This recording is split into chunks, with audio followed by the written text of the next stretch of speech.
Hello students, good morning to all of you. आज हम common size balance sheet जो आपका टेक्निक्स है, टूल्स है, उसके बारे में हम पढ़ेंगे।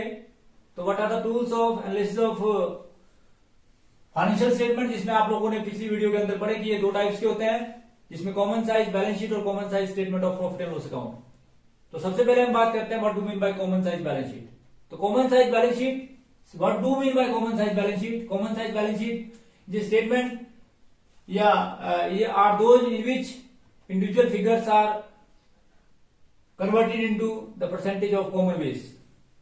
और इसका कन्वर्ट करने का जो तरीका होता है, अर्थात दूसरे शब्दों में अगर आप बात करें कि एक ऐसा विवरण जिसके अंदर हम क्या करते हैं कि फाइनेंशियल डाटे को इस प्रकार से प्रेजेंट करते हैं कि हम दूसरी मदों के बीच में दो या दो से अधिक वर्षों के डाटे के बीच में आपस में तुलना करते हैं और जिसके आधार पर आप कोई आंसर कंक्लूजन निकालते हैं, जिसके अंदर हम टोटल असेट को 100 मानते हैं और टोटल इक्विटीज एंड लायबिलिटी को 100 मानते हैं।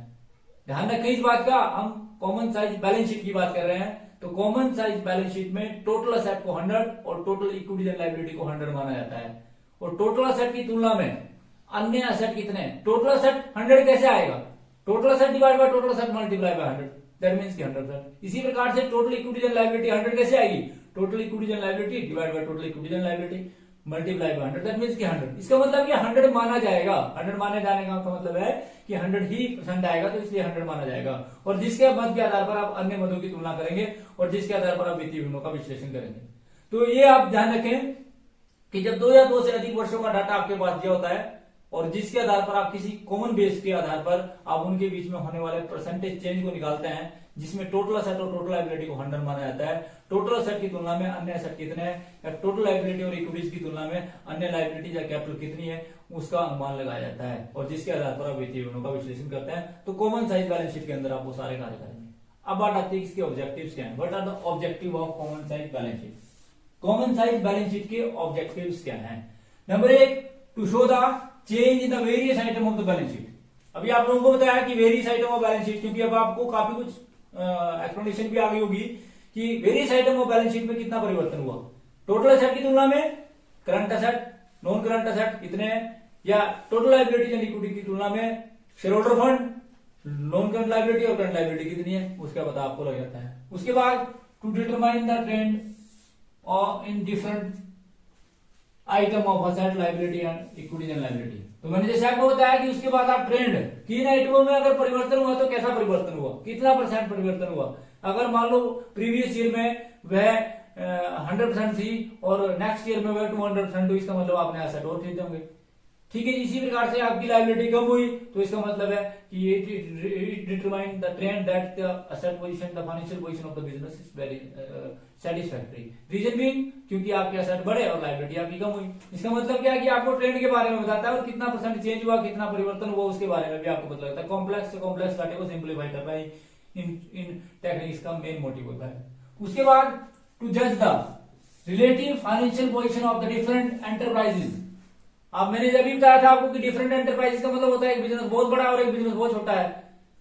और टेक्निक्स के अंदर ये इस प्रकार का एनालिसिस करने की कोई विधि नहीं थी। जैसे कंपैरेटिव स्टेटमेंट के अंदर ये कोई विधि नहीं थी कि हम जब दो फर्में एक जैसे साइज की ना हो और अलग अलग डिफरेंट टाइप का बिजनेस हो तो उनके बीच में हम कंपैरिजन कर सकें।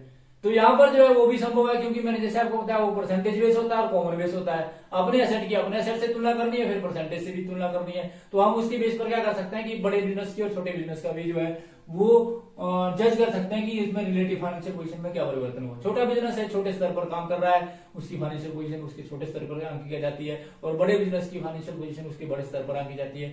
और हम देखते हैं कि कितना परसेंटेज चेंज उसमें चेंज हुआ, तो जिसके आधार पर हम वित्तीय जज कर सकते हैं उनकी फाइनेंशियल पोजीशन का। मतलब डिफरेंट बिजनेस है, डिफरेंट बिजनेस का मतलब है छोटा और बड़ा, ये आप लोगों को बताया, उसको भी जज करने में आपकी हेल्प करता है। उसके बाद to assess the financial strategy adopted by different enterprises belonging to the same industry। अभी आप लोगों को बताया कि आप जजमेंट करते हैं, बिजनेस सेम टाइप के बिजनेस है और उनकी फाइनेंशियल पोजीशन को अडॉप्ट करने के लिए आपको स्ट्रेटजी उनको बताते हैं। स्ट्रेटजी बताई तब जाएगी स्ट्रेटजी, क्योंकि स्ट्रेंथ और वीकनेस को या स्ट्रेटजी को तब बताया जाएगा मैनेजमेंट के द्वारा यदि आपने वित्तीय विवरणों का विश्लेषण करना है। तो वित्तीय विवरणों का कॉमन साइज स्टेटमेंट स्ट्रेटजी बनाने में कि भाई आपको फ्यूचर में क्या स्ट्रेटजी अपनानी पड़ेगी ताकि आपकी सेल बढ़े। आपको क्या स्ट्रेटेजी अपनानी पड़ेगी कि आपकी एसेट की पोजीशन अच्छी हो, आपको क्या स्ट्रेटेजी अपनानी पड़ेगी कि आपकी वर्किंग कैपिटल पोजीशन अच्छी हो। तो ये डिफरेंट बिजनेस को, यानी कि सेम बिजनेस, इंडस्ट्री बिजनेस में जब काम कर रहे हैं, तो हम आपसे भी जानते हैं कि age of competition, the success of one business is depending upon the failure of other business. तो दैट मीन्स कि आप उस बिजनेस से अच्छा बिजनेस कैसे कर सकते हैं, it depend upon the strategy adopted by the management. तो मैनेजमेंट को हेल्प करती है कॉमन सेंस स्टेटमेंट, जिसके आधार पर आप वित्तीय विवरणों का विश्लेषण करते हैं और आप एनालिसिस करते हैं कि आपकी फाइनेंशियल पोजीशन कैसी है। तो ये सारी चीजें आप लोगों ने इसके अंदर पढ़ी, इस वीडियो के अंदर आपने पढ़ा कि कॉमन साइज बैलेंस शीट क्या होती है और कॉमन साइज बैलेंस शीट के ऑब्जेक्टिव्स क्या होते हैं। अगर बात करें इसको बनाया कैसे जाता है, बनाने का तरीका बिल्कुल वही जैसे आपको पता है कि कंपैरेटिव बैलेंस शीट की बात करें, बैलेंस शीट का फॉर्मेट आपके पास दिया है। फॉर्मेट में आपके पास लगभग सारी आइटमें दी होती हैं, एज इट इज आपने उसको फॉर्मेट को उतारना होता है। एब्सोल्यूट मनी वैल्यू आपके पास दी होती है, उसके अंदर करते क्या है, आप ऊपर लिखते हैं common size balance sheet for the year ended 31 मार्च 2010 और 2011।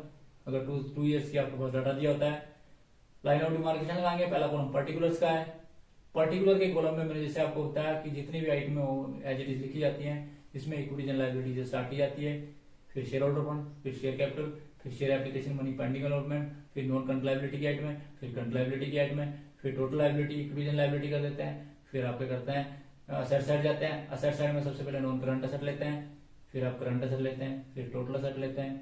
ये तो आपने एज इट इज ऐसे दिया, जैसे अगर नहीं दिया तो आपने इस फॉर्मेट में इसको उतारना है।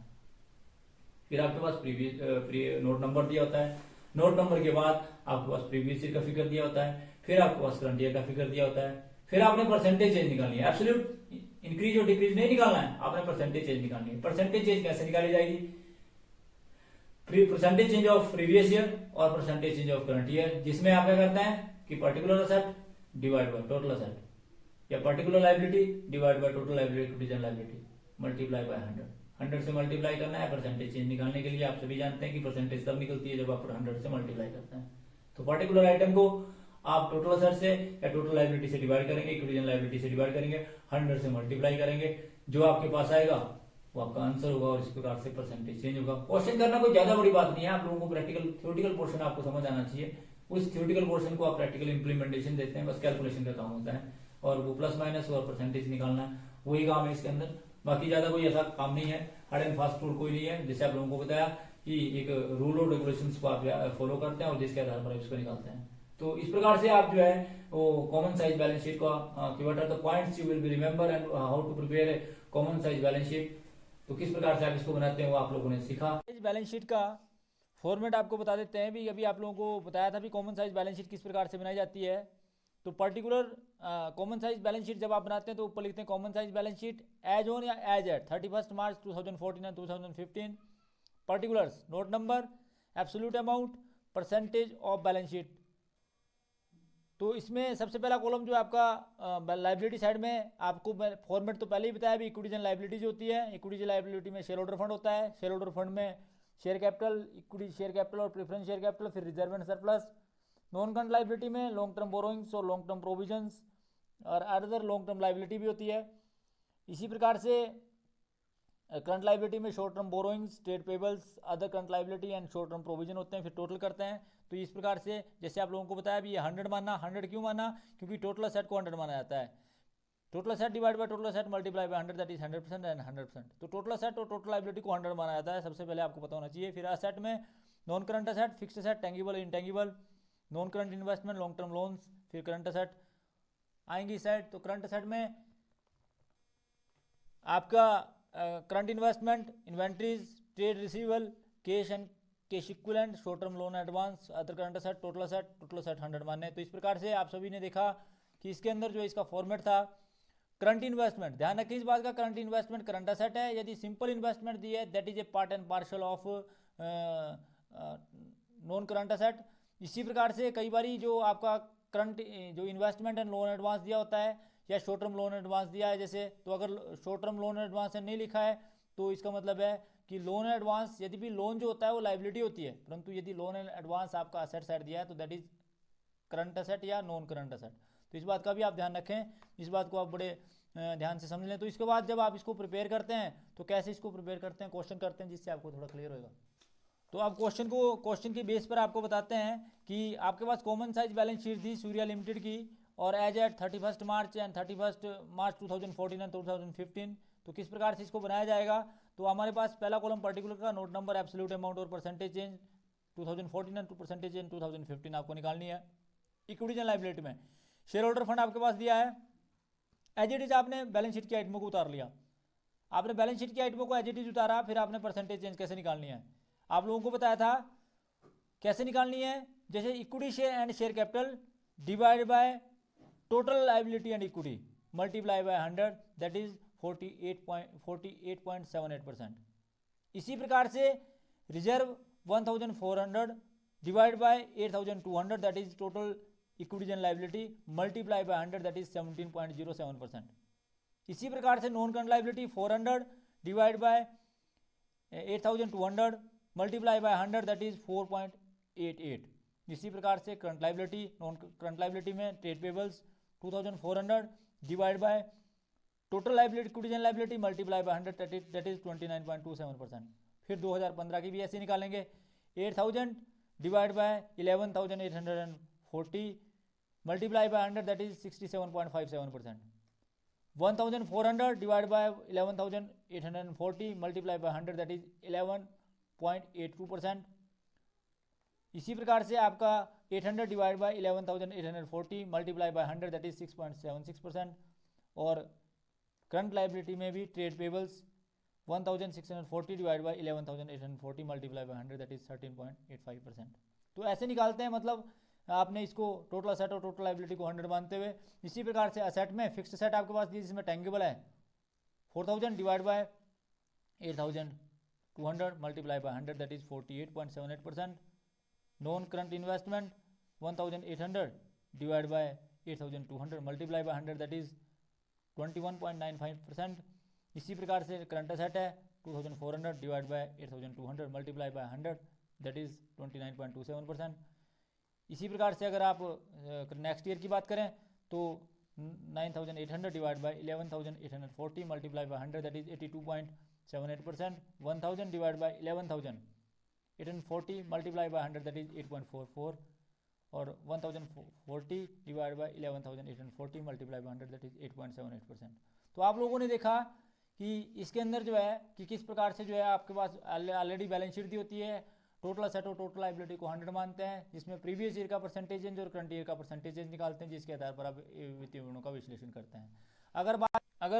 अगर बात करें आप कॉमन साइज बैलेंस शीट की, अगर आपके पास common size balance sheet as it is नहीं दी है तो आपने पहले कॉमन साइज बैलेंस शीट को बनाना है। आप लोगों को पहले ही बताया भी आपने कॉमन साइज बैलेंस शीट को बनाना है। कॉमन साइज बैलेंस शीट में सबसे पहले आपने इक्विटीज एंड लायबिलिटी लेनी है, फिर share capital, reserve and surplus, फिर नॉन करंट लायबिलिटी यदि दी है तो वो लेनी है, फिर करंट लायबिलिटी, फिर असेट में नॉन करंट असेट, फिर करंट असेट लेने हैं। तो इसके आधार पर आप इसको वित्तीय विवरणों का विश्लेषण करते हैं। करने का तरीका वही है, टोटल असेट और टोटल लायबिलिटी को अंडर माना जाता है, प्रीवियस ईयर का परसेंटेज चेंज और करंट ईयर का परसेंटेज चेंज निकाला जाता है। तो क्वेश्चन को करना कोई ज़्यादा बड़ी बात नहीं है, परंतु क्वेश्चन को समझना बड़ा जरूरी है भी, किस प्रकार से इसको करते हैं वो आपको तरीका मैंने बता दिया थियोरेटिकल पोर्शन में भी, और प्रैक्टिकल इंप्लीमेंटेशन करते हुए आपको बताया। तो thanks for watching the video, please like, comment and subscribe my channel. Thank you.